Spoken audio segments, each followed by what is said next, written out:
Warning: this episode contains brain food that will lead to improved emotional and social intelligence.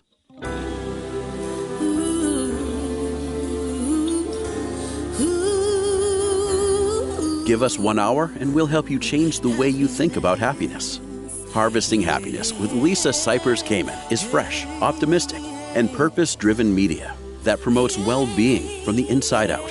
Each week, Lisa spotlights diverse trendsetters and change agents who are the greatest contemporary thinkers and doers, devoting their lives to creating a better world in which to live. Your host, Lisa Cypers-Kamen, is a widely recognized applied positive psychology expert, author, documentary filmmaker, and lecturer specializing in optimal lifestyle management. Let's get to it. Here's Lisa. Good morning, good afternoon, and good evening, wherever you are. Thanks for joining me on today's show, where you will learn how to consciously curate digital self-mastery. My first guest is Dr. Ravi Chandra, and this conversation was originally recorded in October of 2018. Dr. Ravi Chandra, he is a psychiatrist, writer, and a distinguished fellow of the American Psychiatric Association. His book, Face Buddha, Transcendence in the Age of Social Networks, is his first nonfiction debut and the winner of the 2017 Nautilus Silver Book Award for Religion and Spirituality of Eastern Thought. He's a friend of the show, and I'm absolutely delighted to have you back, Ravi. Thanks for joining me. Thanks, Lisa. I really appreciate your inviting me. Well, you and I hit it off the first time you came to the show, and we agreed it must have been close to a year ago that you'd come back and we'd talk about social media and politics. So here we are. Yes, with the flames rising around us. Yes, Rome is burning, or, we're sort of in the sad United States of America. Right. Well, I mean, I think, obviously there are so many traumas that are surfacing right now. And I think our political situation is just putting salt on the wound or fuel on the fire, et cetera. It's so toxic. And social media, of course, can become very toxic. And I anticipate it becoming more toxic as the year continues towards the election cycle. Talk a little bit about the toxicity of social media, because I think we can all agree that the internet and sort of the digisphere can be used for the greater good, but most often it's not. Well, there's so many levels of that. First of all, as we know, Twitter recently stopped doing political ads. Facebook has kind of some hand-waving reasons why they're continuing political ads, which I've seen so many examples of outright lies and just disparaging comments, et cetera, being targeted to voters who might be susceptible to these kinds of messages. So I'm certainly worried that the campaigns and perhaps third parties are going to stir the pot and turn us against each other, and the messages of unity and of clear reasoning will not get through. And then, of course, in our own news feed, depending on the algorithm basically favors the more, in quote unquote, engaging posts, which are often the most controversial, the negative, et cetera, because that's what gets the angry emojis and the comments, et cetera, going. And so I think that the medium itself, on Facebook in particular, tends to aggravate and just like Twitter, become an auxiliary amygdala, just going straight to the primitive parts of our brain, our survival brains, where we go into fight, flight, and freeze. And so all of these emotions get stirred up, and we react, but yet we don't often enough engage our higher centers, which are about relationship, long-term planning, kindness, and compassion. And so that's the challenge, I think, for each of us as we engage on social media, but in our lives in general. I think it's easier in a real-world relationship to have those kind of long-term planning and compassion neurons and that part of our frontal cortex engage. But it's a challenge online. I hear you. And I love what you just called social media, the auxiliary amygdala. And it's kind of true, right? Like it can fire us up in a nanosecond where we lose all reason, accountability, judgment, morality. It's just gone. Poof. We see something that fires us up and we've lost it. Right. It's called cyber disinhibition, but I call it cyber dysregulation. This kind of just a total change of our personalities, which can happen online. And I think I've certainly tried to avoid that kind of political furor, but it happens. And then I'm concerned for my friends who are in distress, but I always feel it's hard to as the Buddha said, better than 1,000 hollow words is one word that brings peace. And it's hard to do that online, to really be that voice of peace, et cetera, because it's just, just typing text and images onto a screen does not capture our humanity. It does not transmit our humanity. So I would argue that it's stimulating. The very act of the tapping and the clicking is stimulating to the brain, right? It's activating us. It is not soothing us. Sure, exactly. I think it's great if you can throw in a cat video or humor. Humor I think is great. That's one of my favorite parts of engaging on social media is just to enjoy other people's humor and share a joke myself. But when it gets into distressing, disturbing issues, the issues of trauma, we tend to get into the blame cycle, blame, shame, scapegoating, etc., and away from related understanding and relationship and interdependent identity. Well, when we talk about being traumatized by the political climate and by what's going on in the news and whatever is external, whatever is out there that is happening that gives us a sense of feeling traumatized and overwhelmed and unable to really manage, what we're seeing and feeling. How do you counsel people to find a way to deal with this? Because I have clients that will say that, there are times when they're so overwhelmed, they can't function. Right. Well, certainly a media diet is important to remember what brings you back to yourself. And on my website, facebuddha.co, there's a mindfulness-based look at your own social media use.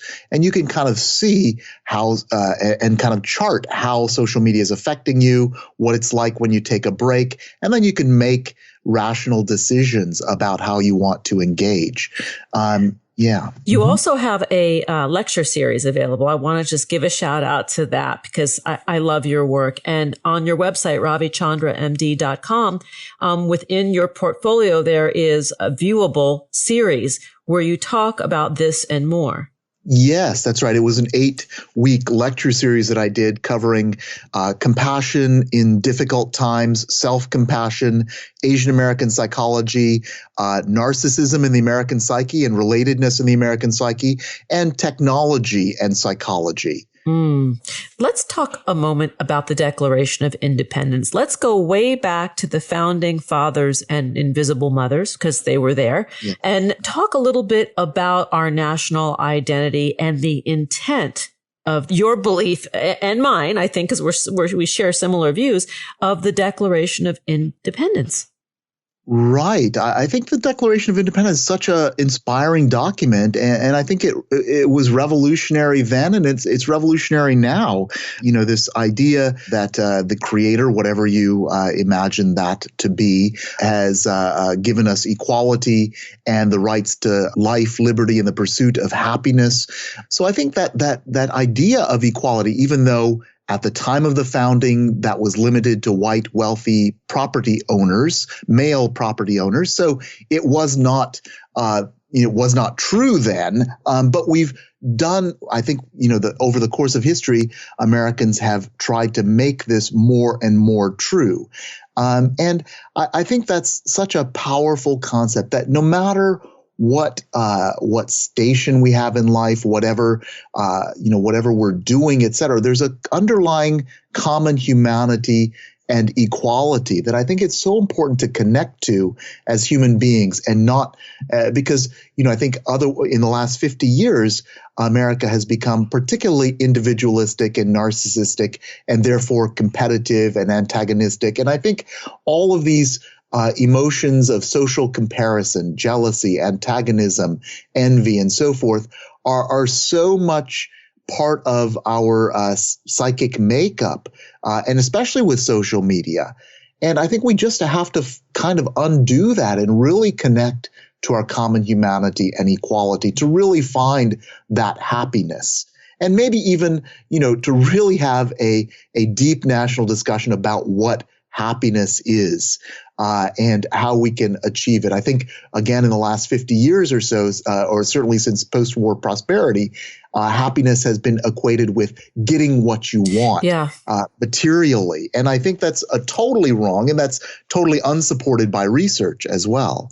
Oh, well, we can go on and on and on about that. And I think most importantly is the recognition that when we get what we want or what we think we want, right, it's only a letdown, right? Because then we're seeking that next thing, that next adrenaline rush in pursuit of what it is that we think we want or need. And it's externally referenced.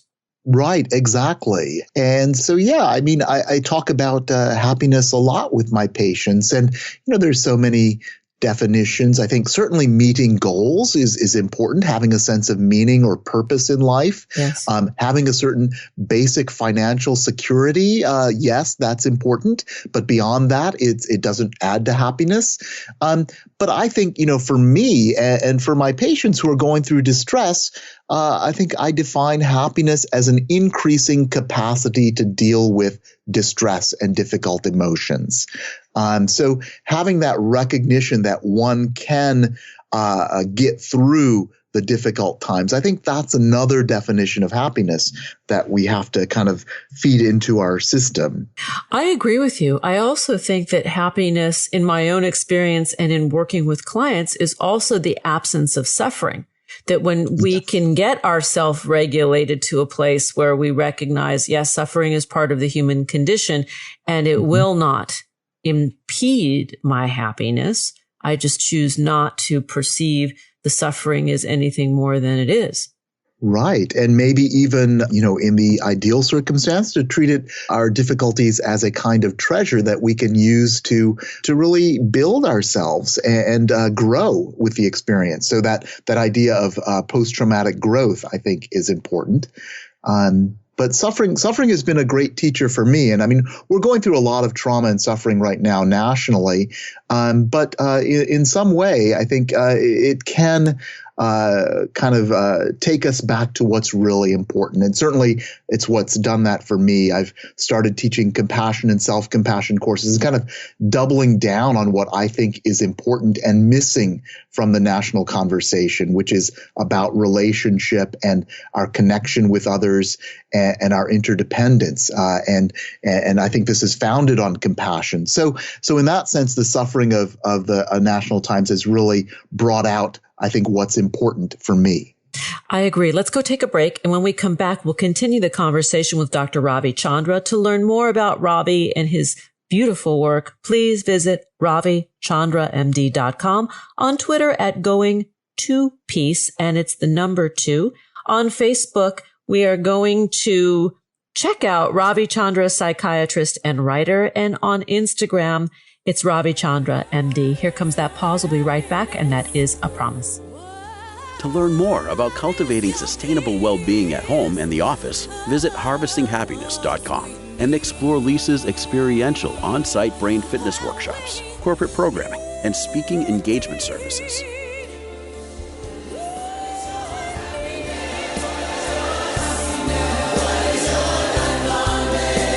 And we're back, continuing the conversation with Dr. Ravi Chandra. We're talking about consciously curated digital self-mastery. This conversation was originally recorded in October of 2018. Let's get back to it. Ravi, we have so much to cover and there's so little time, but you've given us some tools and some insight into our human brains and how we are stimulated by social media and our devices.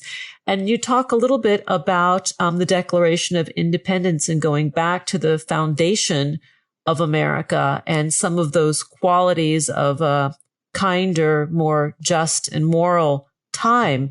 Let's talk a little bit about the pursuit of happiness. And you gave us some good basis for human happiness that comes from having meaning in our lives. And you talk a little bit about the necessity of living in a state of united interdependence. That's right. I mean, I think, we all come into the world with a common humanity as human beings. And then from that, there's some kind of, we develop relationships and often some kind of disconnection or wound or trauma, could be based on our identities, could be based on things that happen to us, et cetera. So there's that trauma or wound that we have of disconnection. And from that, I think there's a kind of a parallel process that develops. On the one side, there's the kind of cycle of trauma, which is about really trying to, I think, in its, to be most generous, to try and create control and safety for the traumatized individual. So it could be about avoiding trauma, the traumatic triggers, could be about blame and shame and scapegoating, pushing away those things that we find dangerous. And that's really that really keeps going on, and it could lead to anxiety, depression, just a complete involution. But a lot of toxicity can happen out of that. And then parallel processing with that, there's the development of relationship and a cultivation of connection and compassion for self and other. And I think both of those things are going on in most wounded or traumatized people. And I think, diffusing the trauma cycle, which, trying to win antagonistically in some way in the extreme forms, splitting the world into good and bad. I mean, that has to, I think, be diffused and to get to a felt experience of common humanity and interdependent identity. So I think, just noticing the trauma cycles as they come up and working with them with mindfulness, compassion, and relationship in order to get to that more peaceful state where you're aware of what traumatizes, but you're not overwhelmed by it. Let's talk a little bit about connecting with the other. Because we are in such a polarized state that we often think, well, if this person is not like me, if their thought process and their values seemingly are not like mine, I don't want to be around them. I don't want to be near them. They're bad. They're wrong. Mm-hmm. And I think one of the ways to better manage when we have those feelings is to go the opposite way, to lean in and get curious and ask questions and discover that we are not different from the other. Absolutely. Curiosity and understanding are so important. I understand why, people get, either hostile or angry when ideas or people they don't relate to, or people who have traumatized them show up. That's understandable because, again, we're trying to create control and safety. But I think where does our real sense of safety comes from? I think it is that sense of connection. So you're right, exactly. Opening to those moments with curiosity. And trying to encourage empathy in others as well is so important. It's funny. I got a call last week to do a radio tour for a network whose name shall remain nameless for the sake of this discussion, but their views in general are very dissimilar to mine. And I thought, what an opportunity to go and talk about human happiness and well-being in a time of turmoil and ask questions to see where I'm more alike that other person than unlike them. And it was a very satisfying experience because I was skeptical in doing it, and I was glad that I did it. Yeah, that's so great. What was your experience like, being there with people who were different or had different ideas? Well, one of the hosts was really a Bible thumper. So that was a bit different than my worldview. And he kept wanting me to talk about going to God as the only pathway to happiness. And I wasn't willing to go there. I was willing to say the research says that people who have a spiritual practice, whether it is religion or knitting, tend to experience greater joy in their life because they're connected to something greater than themselves. He wasn't happy with me because he wanted God to be part of the conversation. And I just kept citing the research. That's really hard. I mean, I have a hard time talking to people who are very certain in their beliefs, and it doesn't leave a lot of room for communication. And so I so appreciate your willingness to do that. That's another thing I think we got to figure out is how to get out of our own hard-headed certainties and encourage other people to be more fluid and related. It's kind of that a way for them, I think, to have control and power in a situation.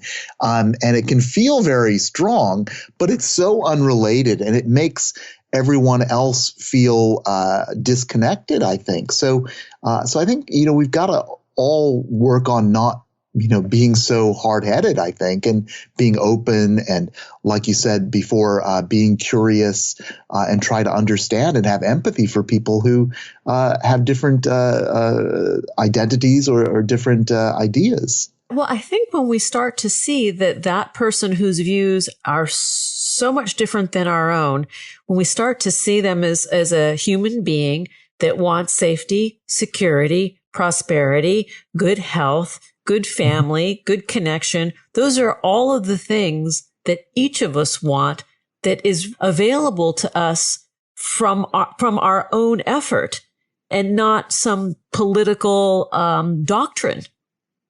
Absolutely. I totally agree. But I also think that the thing that we've obviously got to, we're at peak narcissism right now, and peak self-centeredness. I mean, this is according to research and just what's happening in our polarized political environment. And I think all the religions really are about overcoming self-centeredness. At the core of every religion, there's that quality.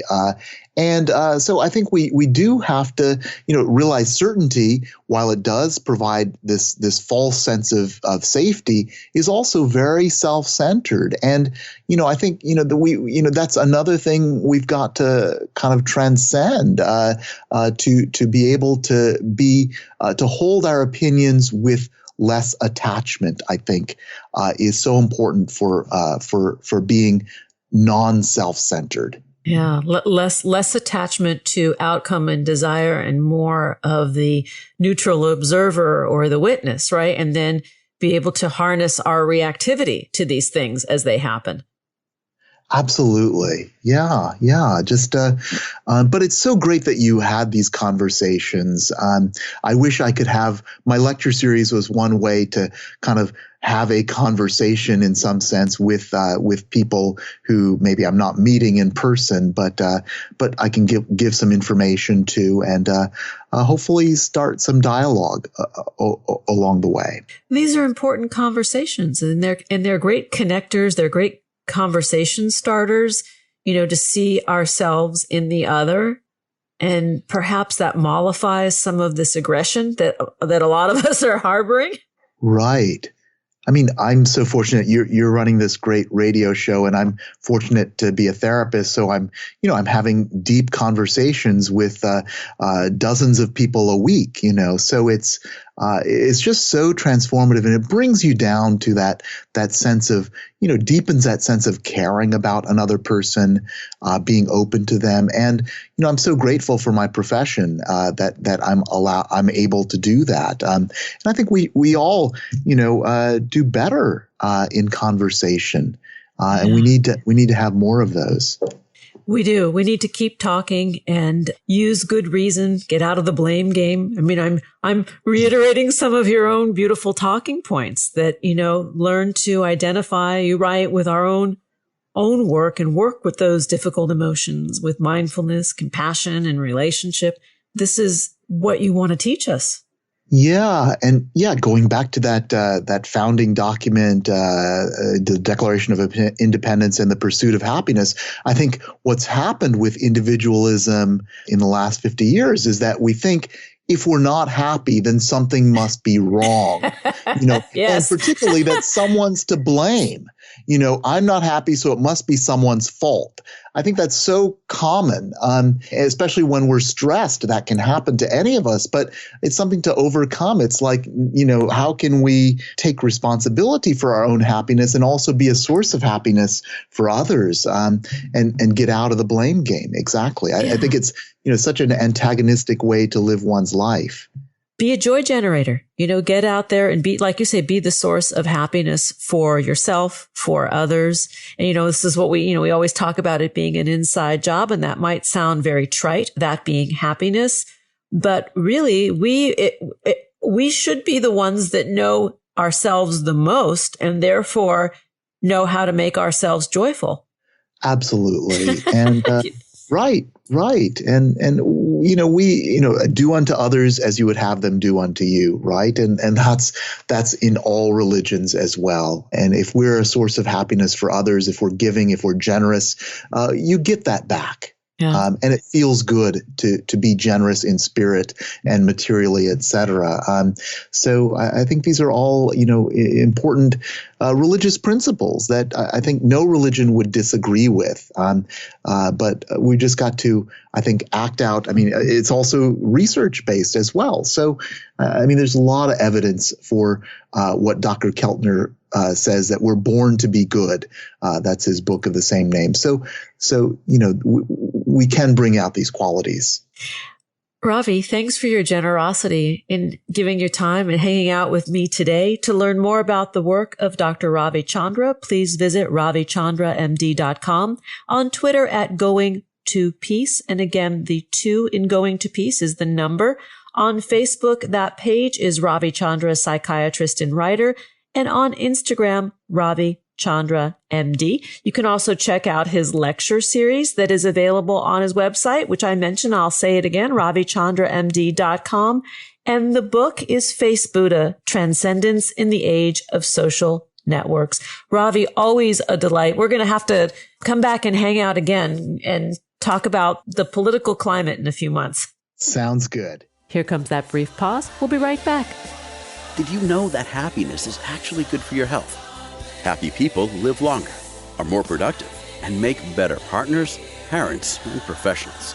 Connect with us on Facebook at Harvesting Happiness and follow Lisa on Twitter at Lisa Kamen for a daily dose of inspiration.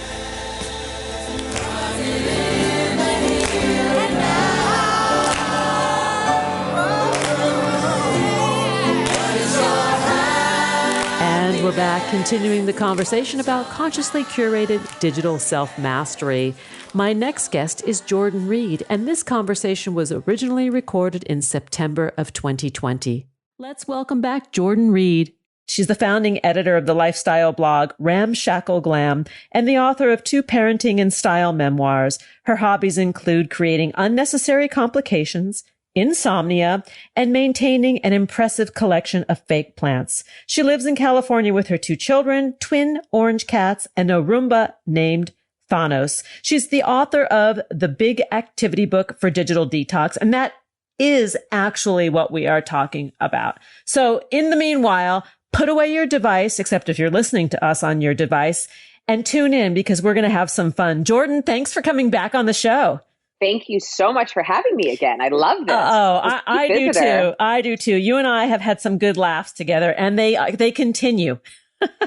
they most definitely continue because we're in the midst of COVID mania. I had heard of that. Yes. Yes. In case any of you out there have not heard of it, and we are not exploring mask fashion today. We are exploring how to get your kids and yourself off those dang devices. Well, it's an interesting thing promoting a book right now about digital detox at the exact point in time when we've all realized that the only way we can connect with each other is through our devices. And I'm so obviously grateful to have FaceTime. But also, just because we, can appreciate technology does not mean we need to super glue our iPhones to our eyeballs and call it a day. We still have to remember to find balance. I do know. In fact, that is a challenge for a lot of us right now because the cellular device or the mobile devices are a lifeline to the outside world, to humanity. They also suck us in. There's like a big suction cup, like, Right. And we were trying to, I felt like there was a lot of guilt surrounding technological device use, in the past months. And now we all sort of like gave up. We collectively were like, forget it. I give up. Just give me my phone. Give it to me all the time. Give it to me all day. And I think that, first of all, let's forget the guilt. That is the number one thing for me. Like, yeah, my kids are on screens most of the day, whether it's a computer doing schoolwork or TV because mom needs to work too. And I have got to not feel guilty about that. Speaking of the little darlings, I hear them in the background, the little chirping birds. And this is, this is real life right now. The super moms out there and super dads out there who are multitasking out of your executive boardrooms in your houses are dealing with this. This is the new normal, ladies and gentlemen. I'm doing an interview right now with you and simultaneously making brownies with my daughter and holding up a finger at my son saying, shh, shh, right off to the side. And I'm making gestures at him saying, go watch TV. Like, please go watch TV. Just for a second. Hand him his device. Here, go. Yeah. go play. Go. I literally don't, it cannot be overstated how challenging this is. And I am, it is not beyond me that I'm very fortunate to have a job where I can work from home. But I just got my kids' school schedules on Monday and I burst into tears because they were both wildly specific, completely different, and required enormous involvement on my part. And, there's 2 computers in the house. So one for my daughter, one for my son. And then when do I write a book? I have a book due in 3 weeks. It's just, and again, I am lucky. So I don't know how everyone else is doing it. And, the book that we are talking about is the big activity book for digital detox. So the paradox of where we find ourselves in the moment and the discussion that we're having is quite amusing to me. And I also think that there's a constructive way for us to do this where we eliminate like digital shaming, right? Yes, that is number one. And a big part of the book actually is about like how the internet is kind of great. Beyonce GIFs exist. That's wonderful. There are Reddit rooms where you get to just look at things that make you say, oh, that's nice. So it's not like an internet shaming, an internet hating book. It's just saying, enjoy the digital arena for what it is. And then also remember to look up once in a while because you might see something really beautiful. Like those darling children with whom you're baking. Like I'm literally baking right now. Right. They love the attention. Like they're I have to say that everybody I know that has young kids at home, as hard as it is on the parents, they all tell me their kids are thriving. Surprise. They are. I said, are you guys okay? They were like, yeah. We get to watch a lot more TV right now and we get to be, and really at this end, when they're little, they just want to be with their parents. That's it. So yeah. So it's actually kind of lovely. You're the it. Sweetie, it's not ready right now. You're mixing really well. Thank you, sweetie. Oh, tell her she's a rock star mixer. The lady who's interviewing me wants you to know that you're a rock star mixer. Oh my God. So what do we do, Jordan, when we can't get our kids or ourselves off a device? Like, what are some strategies where we can put a little balance into the equation? Because I think that's what a lot of us really need. It's not about like putting the thing away for good. It's really about how do we parse out or give ourselves a respectable diet with digital material? Yeah, you know what I think? It's about finding those little like snippets in your day where you're able to disconnect. Like I have a policy. We go on a walk every day for just, 20 minutes and I don't bring my phone. And that is hard. That is a challenge to not bring it with me because I'm like, what if something happens? But I don't. And what if I want to take a picture of them being cute? And then I realize I don't have to do that. I can take 20 minutes and I can not take a picture of anything. And it's really lovely. And we have in here a couple of the activities that I really enjoy. We have scavenger hunts for in the house and for around, a scavenger hunt walk around the block. Nice. Yeah, I think those are really fun. And we've been actually doing a lot of analog things like, I'll say like, go find me something that starts with an A, something that starts with a B, something that starts with every letter of the alphabet. And that takes up an hour. That's a solid hour right there. Yeah, there are things that we can do that actually require some brain power that get us talking to those people who are sitting next to us in the house. And maybe that's what this whole thing is about. But you do give us great activities. Like some activities include crafting with your obsolete phone cords or maybe old chargers, right? Yeah. What can you make with those things? What can you make with those things? You can make a dog leash for an emergency. You can make, all you have to do is put it's a washi tape and you just throw that on Pinterest and you call that art. That pretty tape, the pretty, oh, yes. You can make art. You can make a plant holder, right? A plant hanger. You can make infinite things with your abandoned iPhone cords, really. I mean, I think the opportunities are just endless. And name a couple others. Like I know there's digital detox bingo. How does one play that? Well, so that's just really about finding all the things that you have achieved in your life lately. Like, did you do a thing and not post about it? That's a square. Did you make a decision without group texting? There you go. Did you delete an app? App deletion is huge. I think it's all about curating your feeds right now. Like, for example, I think Chrissy Teigen, I am all about her. I want her in my life. I do not want anyone who owns a pool in my life right now. I don't need to see it. I don't need to see you sitting by your pool because you know what that's called? That's called being on vacation. Oh, right. So it's not quarantine. And did you see David? No. And did you see David Geffen post his yacht? Did you see that? I didn't, but I did receive that. I got the memo. I did get the memo about that from my 95-year-old aunt. She said, do you know that David Geffen is on his ginormous yacht in the middle of the ocean riding this out? I was like, yeah, he's like, stay safe, everyone. Stay home, stay safe. Oh, the memes, I have to say the content creation going on right now is just leveled up. Like there was this meme and it was like, who's really suffering right now? Guys on dating apps. Remember talking to a woman for weeks before you met her? Remember courtship? Write me a poem. Yeah. Oh, yeah. Well, now it'll be years before we can have contact. I mean, I'm being facetious, but there is some kernel of truth in that. I know. I mean, and it's like all the people who, ghosted women in the weeks leading up to this, that they're regretting that now. I saw a very funny little video. It was a TikTok video, which, I'm an older person. I'm not old, but, I'm an older person. TikTok is not my generation, but I do know about it now. And there was the most hysterical video on there of a woman who got dressed up as if she was going out to the nightclub to take her trash out. I love it. She desperately needed it. Like she desperately needed to put on the heels, the dress, and the makeup. And I totally get that. Yes. I put on eyeliner the other day. I don't know why, but I had to. Because I'm tired of looking in the mirror and seeing this shell of a human that I have become. Yeah. I mean, there is the haggard element, like we're all just a little shop worn. But let's go back to what it means to really take some time off from these devices.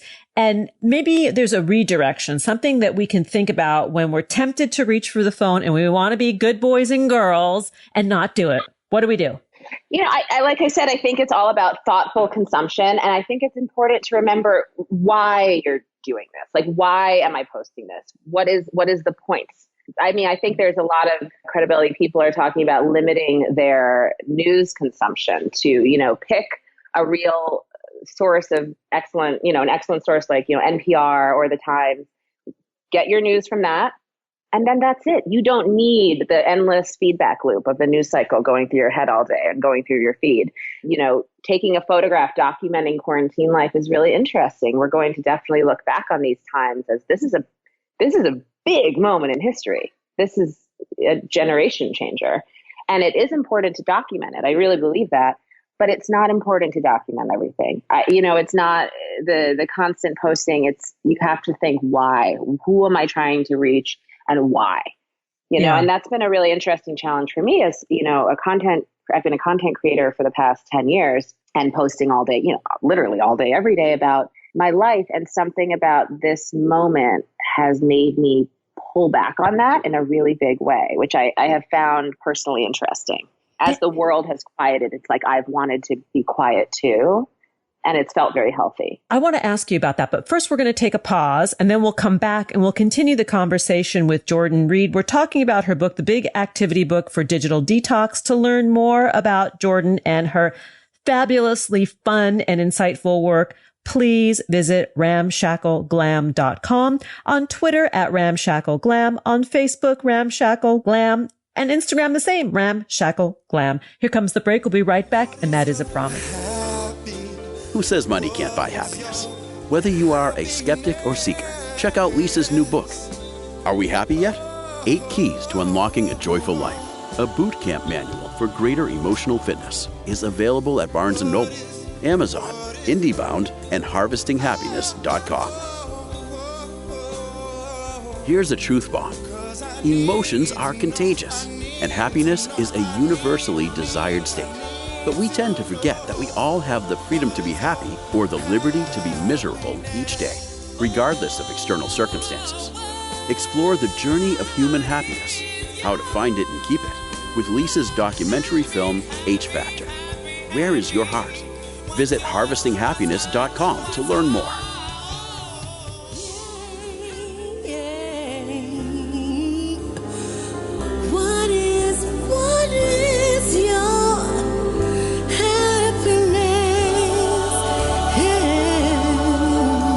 Let's get back to the conversation with Jordan Reid, originally recorded in September of 2020. We're talking about consciously curated digital self-mastery. Let's get back to it. And Jordan, prior to the pause, you talked about the pause that COVID-19 has made in your life. Yeah, so I have been a very public person. I've made a business, really, out of being a public person since I was, 28 years old. A baby. And I was a little tiny blogger baby, just running around the city looking for a free lip gloss. And, I've written books about my life, my first 2 books, which nobody read. So that's okay. You haven't heard of it. No, but let's give them a plug. My first 2 books were about my life. Oh, well, it's Ramshackle Glam, the new mom's haphazard guide to almost having it all and carrying on. And they were both parenting memoirs. And I was quite proud of them. But so I shared about my life in those, and then, daily on my website. And that was how I made a living, really. I worked with brands and I would write about, how I used Clorox, or how, I would paint my room with, Valspar. And now something in this moment, it's like I see people really leaning into extraordinary content creation, like the people on TikTok. They're really doing amazing things right now, and they're doing really interesting things. And a friend of mine said, oh my gosh, your business is going to explode right now. You just start creating so much content that people are craving it. And I said, no, I am not going to be that person. I am not going to learn how to use a new technology right now. I am not going to, write the essays of my life. I want to be quieter. I want to spend time with my children, who are literally at this moment delivering me pieces of paper with notes on them. Because they need to tell me things. Oh, that's so cute. Can you read the notes? Kind of. It's kind of cute. One note says, "Is it ready to lick the bowl and spoon?" And the other note says, "Please, yes, you may lick the bowl and spoon. Go for it. Just eat all the chocolate." That'll probably occupy him for about 3 whole minutes. Eat all of it. Go. What? No, don't eat all of it. Eat a little bit of it, and then we'll make the brownies. Okay. Yeah. So, and it's like, and that's a scary thing to realize, because that's been a significant percentage of my income. And all of a sudden I kind of don't want to do it. I just want to write. I want to write differently. I want to write. I don't want to write about myself. And so, there's nothing like a pandemic to really throw things into perspective for you. Yeah. And it's hard to parse out like what, how much of what, and we're all feeling crazy things. We're realizing who we want to be with and who doesn't make us feel good to be around. And it's hard to parse out how much of this realization is sort of fight or flight reaction to the crisis, and how much of it is genuine. And I think that's the challenge for all of us, is figuring out what this has taught us, and how much is panic and how much is real. Yeah. I was getting some meat today where I am riding this crisis out in a hamlet in the middle of New York State. We have a 24-hour automat for beef and chicken and pork. And I was in, I could just give it a plug, Applestone, the butcher. And there was a woman who was having a meltdown at the automat because she couldn't get her credit card to work. And so I offered to help her at that safe 6-foot distance. I mean, it was really kind of comical. And she said, "Thank you for helping me." She says, "This whole food thing is really getting to me." And I looked at her, we made eye contact behind the masks, and I'm like, yeah, it really hits like the serious primal button.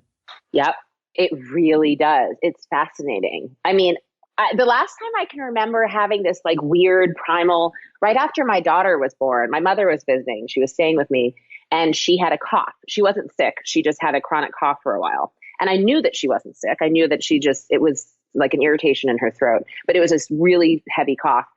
And I would like lose it whenever she came near my daughter. And I couldn't, I was like, "Mom, don't come with me." But it was crazy because she wasn't, yes, honey, on you. It was because she wasn't sick. I knew that. I knew it. And something like, it was like this primal, this very primal reflex. And, people who have had children know that like, there's that, I think that's pretty common to have that like crazy hormonal, like you're just so hooked into your emotions after you have a baby, and they're crazy emotions. And I feel like people are getting that right now. Like if you have anxiety, it is amped up. If you have, any sort of issues are really like dialed up right now. They are definitely amplified. And then at one point, when we look to the phones to find comfort, the digital devices and that whole social media thing, some of us are becoming more agitated and choosing to dial back because it's not helping matters, No, I mean, personally, there is a lot of content out there that it's not good for me to see it. I was looking at, I went on Instagram this morning and there was this picture of this beautiful woman, and her hair is done and she's dressed in clothing. And she was standing in this beautiful, and she was standing in this beautiful all white house with this stylish mirror and the plants and the throw pillows just so. And I had this really bitchy reflex where I just went, she definitely doesn't have kids. And I was like, ew, who am I? Why am I being judgy and mean just because this woman is, has a nice picture up? And I went on her feed and she does have kids. So I don't even understand. But what I realized was the reaction that none of this made sense to me. But the reaction that I had was, of course, about me. It's not about her. Maybe she's just, who knows? Maybe there's a mess outside the frame of that photo, probably. And I have certainly done that myself over the years. I publish, lovely photo and just piles of trash just out where you can't see them.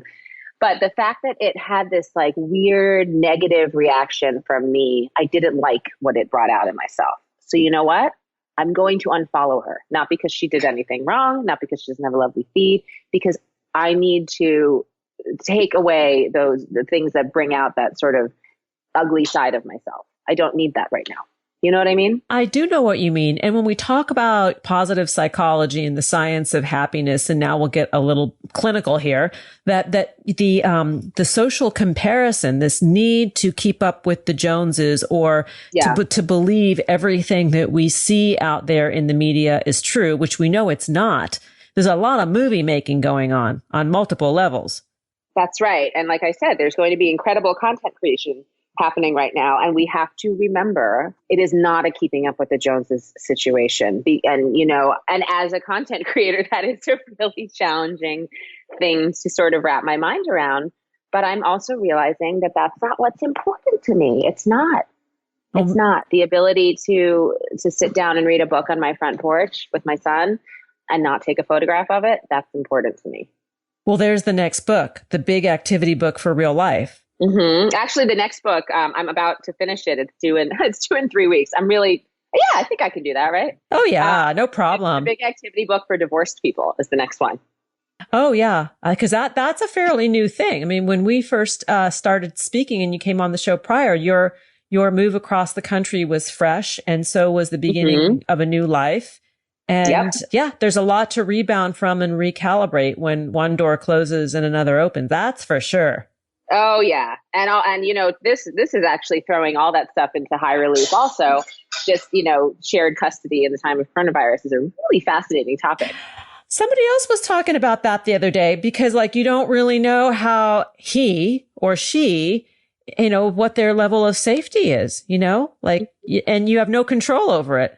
Right. And, you know, maybe you have one parent who's not working or both parents not working or, you know, and the kids have no school and all of a sudden all the schedules are, it's really interesting. And I did interview lawyers and psychologists right after this happened for an article.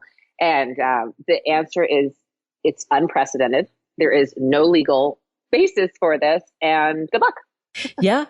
Everybody is winging it.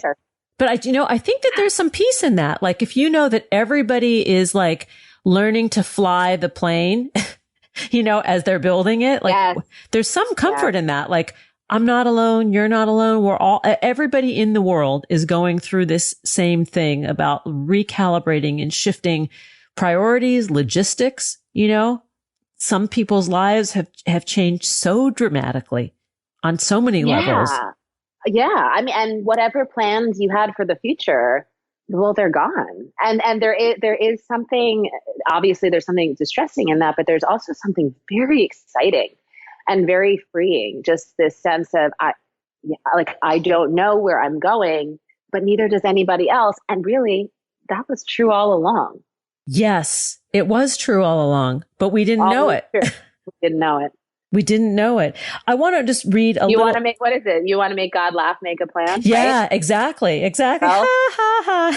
Laughing now. Laughing now. We are nearly out of time. And I want to just say, if you're yearning for freedom from your devices, find a pen and turn to the pages of this timely and hilarious book. You don't even need to tweet about how retro you are or geotag the coffee shop where you read it. In fact, you might not even be able to get to that coffee shop that you usually go to.